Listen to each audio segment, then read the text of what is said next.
अगर आप सोच रहे थे कि चांदी की कीमतें अब थम जाएंगी तो सरकार के एक बड़े फैसले ने इस पूरी पिक्चर को बदल कर रख दिया है दोस्तों। पहले सरकार ने इंपोर्ट ड्यूटी बढ़ाकर 15% की और अब डीजीएफटी ने चांदी के इंपोर्ट पर सीधे डिजिटल ताला लगा दिया है। जी हाँ, चांदी की बार और सेमी फिनिश्ड चांदी को अब फ्री से हटाकर रिस्ट्रिक्टेड यानी कि प्रतिबंधित कैटेगरी में डाल दिया है। इसका जो सीधा मतलब है वो ये कि अब हर कोई विदेश से चांदी नहीं मंगा पाएगा। तो क्या देश में चांदी की किल्लत होने वाली है और क्या इस सरकारी सख्ती के बाद घरेलू बाजार में चांदी की जो कीमतें हैं वो 3 लाख प्रति किलो के पार निकल जाएंगे?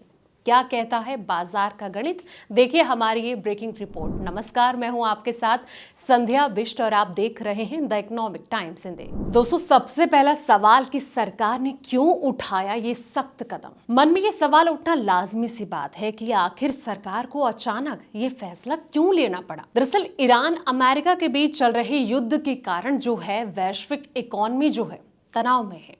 इसका जो सीधा असर है भारत के विदेशी मुद्रा भंडार पर पड़ रहा है। जब हम बाहर से कोई भी सामान खरीदते हैं तो उसका जो भुगतान है वो डॉलर में करना होता है। सरकार की कोशिशें हैं कि देश से कम डॉलर जो है वो बाहर जाए। विदेशी मुद्रा भंडार को सुरक्षित रखने के लिए ही ये पाबंदी जो है लगाई गई है। इसी विदेशी मुद्रा को बचाने की जो कवायद है, इसके तहत कुछ दिन पहले प्रधानमंत्री मोदी ने भी देशवासियों से 1 साल तक सोना ना खरीदने की अपील की थी। दोस्तों, इससे पहले सरकार ने जो है सोने चांदी पर लगने वाली जो कस्टम ड्यूटी है इसको भी 6% से बढ़ाकर सीधे 15% कर चुकी है। अब आयात से जुड़ी नई पाबंदियों का दायरा क्या है, क्या कहीं ना कहीं से नुकसान झेलना पड़ सकता है। तो दोस्तों, अब ये समझना बहुत ज़रूरी है कि सरकार की जो ये नई नीति है इसका असर किन चीज़ों पर सबसे ज़्यादा पड़ेगा।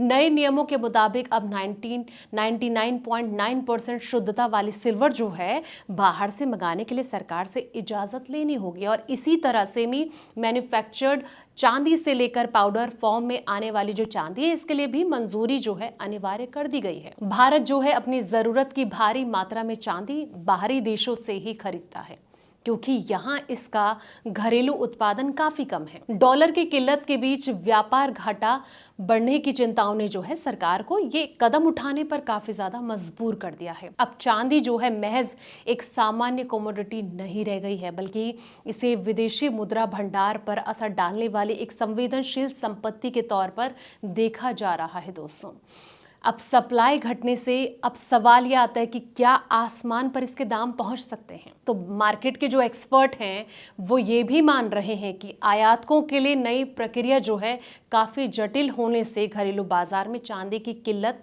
हो सकती है, ऐसा प्रिडिक्शन किया जा रहा है। अगर बाजार में फिजिकल चांदी की सप्लाई घटती है तो भारतीय बाजारों यानी कि एमसीएक्स में इसकी जो कीमत है वो अंतर्राष्ट्रीय बाजार के मुकाबले कई ज्यादा तेजी से भागेगी। दोस्तों, ऐसी स्थिति में घरेलू बाजार में प्रीमियम भी बढ़ सकता है और तनाव के समय में जो अंतर है और ज्यादा होने की आशंका साफ तौर पर नजर आ रही है। चांदी केवल पायल या फिर बिछिया बनाने के काम नहीं आती है, बल्कि सोलर पैनल हो गया, इलेक्ट्रॉनिक्स, सेमीकंडक्टर से लेकर कई बड़ी जो मैन्युफैक्चरिंग इंडस्ट्री है इसमें इसका भारी तरह से इस्तेमाल होना शुरू हो गया है और कहीं ना कहीं इसकी डिमांड भी बढ़ती जा रही है। सप्लाई चेन बिगड़ने के डर से कारोबारी जो है बड़े पैमाने पर चांदी का जो स्टॉक है वो जमा करना शुरू कर सकते हैं और मांग अचानक बढ़ने से कीमतों में बेतहाशा उछाल आने की पूरी संभावना नजर आ रही है, जिसका अंतिम बोझ आम ग्राहक की जेब पर ही पड़ेगा।